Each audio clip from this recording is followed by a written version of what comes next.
Hello! I-push na nga natin ang karir maging vlogger.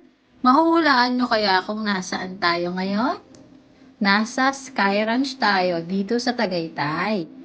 Pero bago ko makalimutan, i-shoutout ko na muna si Tita Rose o Tita Unte ng San Pablo City. O ayan ha, wish granted! So ayun, balik tayo sa Tagaytay. Nagpunta kami dito para ipasyal ang paboritong apo ni Lola Iseng.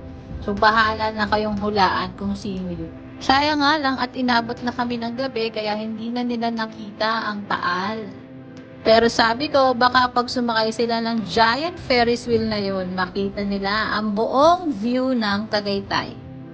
Pero syempre, hindi ako sasama dyan. Ayoko nga, may fear of heights kaya ako. Tamang support na lang ako. Sa wakas at nabudol ko din silang sumakay ng giant Ferris wheel. Hala nyo, masaya yan ha.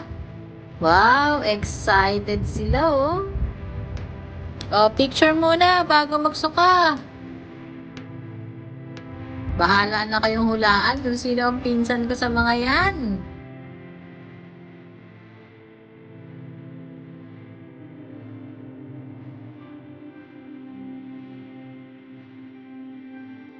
At dahil nakakapagod ang mag-rides, tara magbulalo sa JP's. I-try nga natin kung masarap.